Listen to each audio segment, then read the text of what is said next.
Hey everybody, welcome to the New Home Construction Show. I'm Dan Asher, and I'm here today with Jeff Day, owner of Jeff Day and Associates, and he's an architect here in St. Louis. So thanks for sitting down with us today, Jeff, and helping people out and designing their dream home. Yeah, thanks for having me. It's kind of fun. Yeah, absolutely.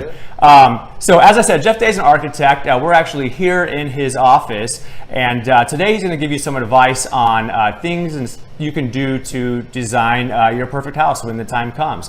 He's also going to share with us some, a new trend or two that he thinks is pretty cool that you could think about integrating into your next design, and also share a few things that you should try to avoid. Some mistakes that he's seen people make over the years. So first off, kind of a simple question: what does an architect do? What is your role in the process of a new home? Good question. So. Really, we try to extract the ideas out of someone's head, on the residential side that is, so that we can get their ideas on paper and help their dream come to life. I think that's kind of the long and short of it.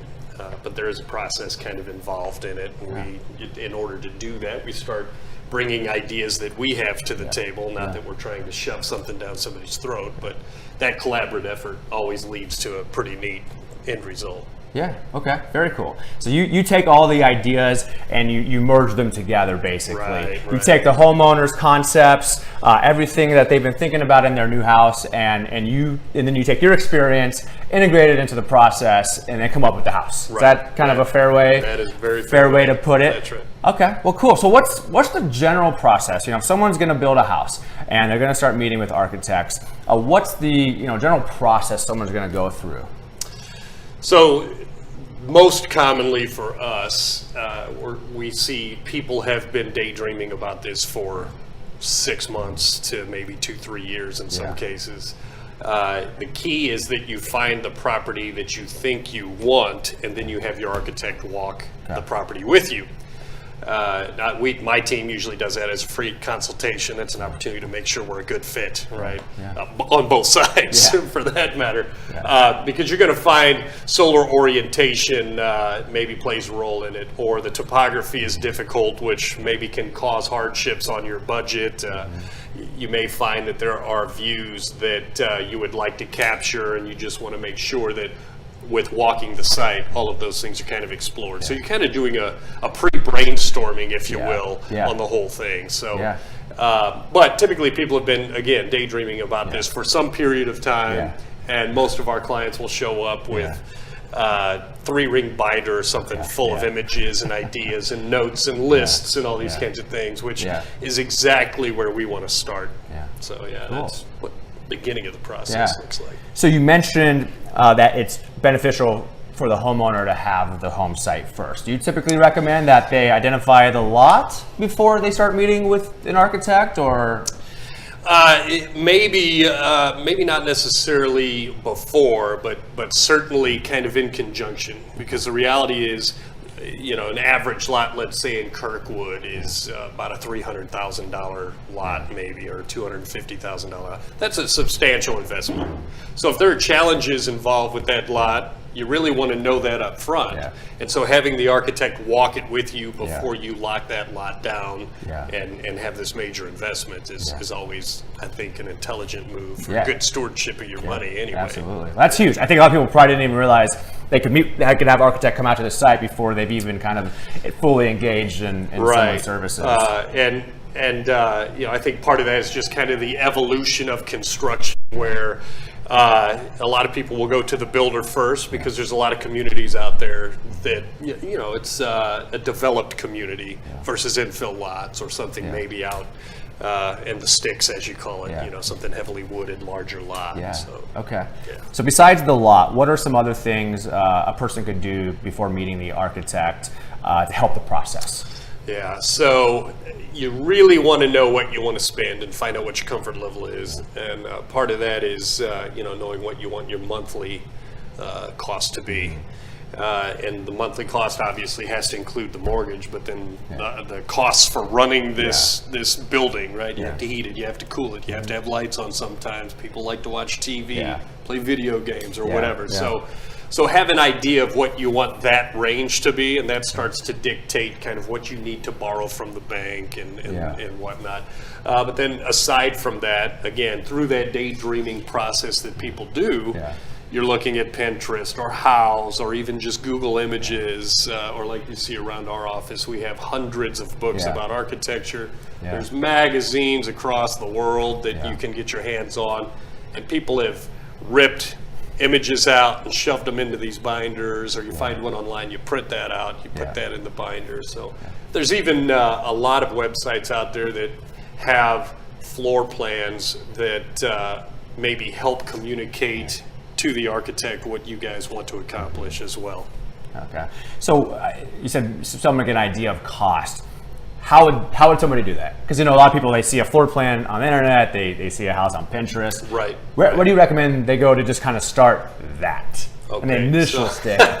So don't believe anything on HGTV. Let's start there. You can't do a kitchen for $4,000? No, and you can't do it in 12 hours either. Okay. So the start is, I think, you want to find, if you're starting with an architect and not a builder, you really want to make sure that architect understands construction costs. And you and I have had these conversations over the years, plenty. And the reality is, right now, as of today, March of 2019, the economy is so strong that everybody's building, which means supply and demand heavily takes effect. So the cost to build something kind of goes up.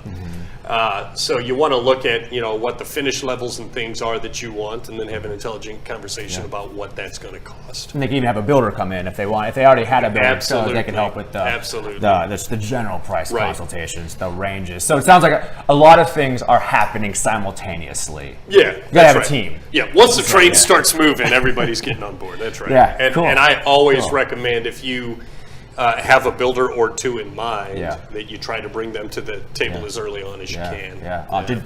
Do they sit in here with you a lot when you're doing these things? Quite a bit. Cool. But there's still a lot of clients out there that they would rather price it out to a couple of guys, and so they feel like they don't want to waste this guy's time or that guy's time. But so do the plan first with you. Right. And then send it out for bid. Right. Okay. And the good thing is I like to, keep a thermometer on what the costs are out there. So I know roughly where things are coming in, based on finish level and whatnot. So I heard you mention Pinterest.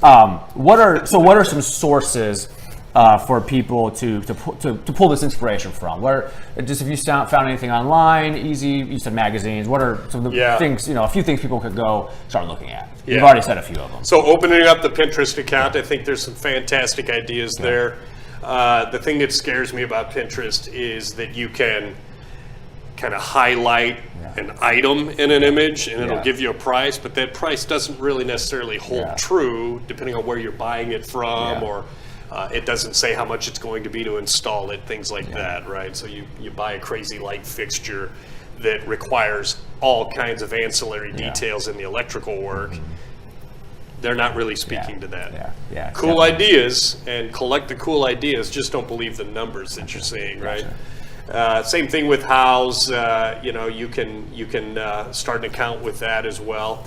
But the magazines and things like that, you want to bring that printed image, whether it's from Pinterest, Houzz, magazine, book, to the table. And the way we approach it, we'll have all of that stuff kind of laying out on this table, and we just get to sketching. I did mention the floor plans. The warning about those floor plans is that typically they're doing the square footage based on room sizes and not the perimeter of the building.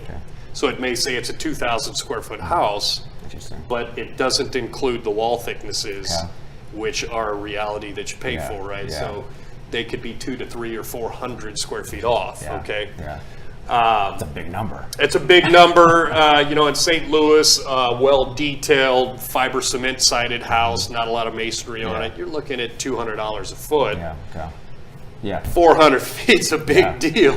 If you're plugging a rule of thumb number in there. Cool. So, but the other warning about those is that commonly what we have seen, clients will call us and say, hey, if it saves us any money on the architecture fees, we'll buy those plans and get the CAD file. The problem with that is your architect likely doesn't have the same layering system that they have, right? So your printing will not look the same. The other reality is 3 or 4 times in my career, I've seen a set of these plans across my desk, and the way they build it is maybe an East Coast or Southern kind of states way of doing it, which is not how we do it in St. Louis. You know, it's I saw one from Texas that it was designed there, and it was designed with concrete block foundation. Well, I think they stopped that in the 50s or 60s here in St. Louis. So things like that don't justify it. But the floor plan being printed out is certainly a good communication tool that you can then start sketching around on and making sure you're having the right conversations about how you're living in the house. Yeah, nice. Okay, cool. Well, so that's a potential mistake someone can make. Yeah. What are some other things that you found over there people should avoid, or maybe regrets? You know, things they wish they would have done. You know, things that you think people should avoid, or you know. So first and foremost, we have seen quite a bit. You know, we have a house in Jefferson County right now, and it's about a $4 million estate, okay? And they hired somebody who was actually not an architect, okay? This is a person, it's a drafts person, and they know how to draft. The problem is there's no liability attached to it, okay? So you want to find somebody that carries errors and omissions insurance. But then the creativity level really wasn't there, and so the homeowner actually reached out to us to redesign the exterior of the home, which we're more than happy to help do. But then, you know, again, there's no responsibility for the structure itself. So that's a pretty big pitfall that we've seen quite a bit. Other things are just going with trends that you're seeing. It's so easy to watch a TV show and turn, you know, somebody who's a home designer on a TV show into some form of celebrity, and then that trend explodes. You know, like Chip and Joanna Gaines is probably the hot topic nowadays. Everything they do stylistically really has been going on kind of in the Upper East Coast for 100+ years stylistically. And so now that trend has found its way, obviously, to Texas where they're located, but now it's going nationwide because it's heavily publicized. The problem with that is some of those ideas may be trends that, if you don't plan now for changing that trend later, you know, let's one of my least favorite ideas is barn doors, right? The sliding barn doors. The reason I don't like them is kids can catch their hands in them. It takes up a bunch of wall space where you could put a really cool piece of furniture, you know, but then ultimately I think it's going to disappear in time, right? And so the reality is, when you design that house to have a barn door, make sure you design it in a way that that barn door can go away, be replaced with something else, like a normal door or whatever it is, and it doesn't look like you made a change, you know? So, and you kind of have to think through an entire design process like that, you know? And then the biggest downfall, I think, in regard to energy efficiency and sustainable design is people don't think about daylighting. You know, you want to use as much natural light as you can, and we find that you know, like in our office here, the larger windows, we cut in a lot of operable skylights and things so that we can daylight this and not really have to turn on lights as often, which is, you know, the daylight is, as long as it's not direct southern sun in your eyeballs, it's certainly a lot better for you health-wise. So, Cool. Well, you talked about the barn doors is, excuse me, a current trend. And we're going to look at this in 10 years. And we're going to say, we called it here first, that the barn doors. I'm going to hold you to this, Jeff. We're going to do this over again in 10 years. And I see give if it you 5, to be honest. Okay. I'm going to put a reminder in the calendar now, and we're going to revisit this. Other trends that you just find really cool right now as an architect. Maybe not something that fits in everybody's house, is just like, what do you think is really neat right now? One of the primary trends, at least in the Midwest here, especially St. Louis, is for so many years contemporary or ultra-modern architecture is just kind of not seen. People don't want to make that kind of investment. And over the past 3 or 4 years, there's been a whole lot more call for that, which I think is fantastic. I'm not sure what's driving it here now, but in the past few years, we've done several really neat modern homes. Cool. Can you take some of those modern elements and design them into a traditional home? If someone just wants, you know, they don't want to go all the way, but they want to do a few things? Yeah, as a matter of fact, that is kind of a trend that we've been seeing probably the past 8 or 10 years now, that takes on Tudor Revival architecture, Craftsman style architecture, and even Prairie School style architecture. They're breathing kind of a new feel into them. That's a more clean-cut, contemporary, clean line kind of feel to it. So, which is kind of fun to see as well. You know, you're seeing, like the people are calling the style modern farmhouse. That's kind of really sort of a take on Craftsman architecture. That's just really simplified in a lot of ways. You know, but it's that is even evolving into different forms with the steeper roof pitches and things like that. So it's kind of fun to see that kind of taking place here anyway. Yeah, that's awesome. Yeah, well, cool. Well, if you want to connect with Jeff and follow his houses on social media, if you just enjoy, seeing cool houses, you can connect with him. Where are some places they can connect with you at? Well, we are on Facebook at Jeff Day Architect. We also have a commercial division called JD&A Design. But then we also have a website, jeffdayllc.com. Cool. All right. Well, make sure to follow his Facebook page, and he's actually going to give us a quick tour of his office here, which is fairly new. How long have you been here now for? So we bought it in late 16, renovated all of 17, and then we moved in 18 fully. So we've only been here a little over a year now. Yeah, well, it's beautiful. So one of the benefits is you want people to be inspired as and some of the neat stuff that we actually did that you'll see through here is we looked at certain common dimensions that people like to have in their houses. Okay. Yeah, cool. We looked at common features that people may or may not want, and then different things like the width of stairs and whatnot. We were intentional about how we went about it, so that when we're having a conversation with a client, like the very room we're sitting in seats 10 people, and it's a pretty good size for a dining room, as an example, if you wanted furniture on several walls and things. So it's cool. We tried to think through it in those terms too. Yeah. All right. Well, let's have a look around. So this building was built in 1950, and when it was first built, it was actually a one-story building.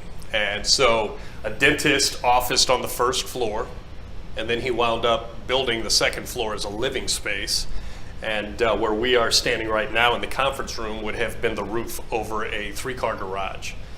Later in life, he developed some problems with diabetes not being taken care of. And so he wound up putting a turret on that we'll show you, and there was an elevator in there, and then he framed up the roof over the garage as a giant living room. So we turned this into our conference room with a giant TV and some cabinetry, but we kept the original stone fireplace that he had in. When we bought this place, the ceiling height was actually the top of the stone of that fireplace. And so my son, Jeff Jr., I stuck him up in the attic to see how the roof structure was built, and he was only 10 at the time, and he's like, "Dad, I think you could stand up here." Well, there was 3 feet of wasted attic space, so we ripped the ceiling structure out and gained that, so we have 11-foot ceilings on the entire second floor. The mantle, the floating shelves, a very good friend of mine had those put together for me. He actually takes folks that have been in prison for a while but can't find jobs when they get out. He teaches them how to make furniture, refinish furniture, and they created all the floating shelves and things that we display our awards on. I thought it was a real nice kind of introduction to the clean line contemporary that we have throughout the rest of the office. You can also see we actually cut 7 skylights into our office to get a lot of daylight in. All right, so the turret is where the elevator was. We turned it into an ancillary conference room, so to speak. If we have a lot of contractors and clients and friends actually who need a space to meet in, but they don't necessarily have an office. So we set this up to have a primary conference, then we have 3 secondary conference, one's included on the first floor. So people are welcome to tap into our internet, our TVs and whatnot. We also have another bookshelf made by my friend Robert at A New Nature. We don't read those books, we just look at the pictures. So through the rest of this office, when we bought it, it was 3 bedrooms, 2 bathrooms, a kitchen, dining room, and a small living room. And we, in essence, gutted the entire space. So we had to stick that giant Microland beam in to carry the front hip of the roof structure. Everything else was trussed. So we thought it'd be kind of neat to take some of the industrial feel, blend it with some of this more natural feel, and tie it all together as our firm. We wanted it open so that we could have communication with each other through the cubicle spaces, and we can walk through the studio and take a peek at some of that. For the past year, we've had these examples of our work hanging up. I think the intent primarily is to show that we don't really do the same thing over and over and over. We want a little more creativity to come out of this office. So stylistically, if a client is open to it, we'll push them to a different style. And that gives us the opportunity to not get bored for one, you know. So we're set up in here for 11 people to do production. I actually sit in here with the team because I would be bored behind closed doors.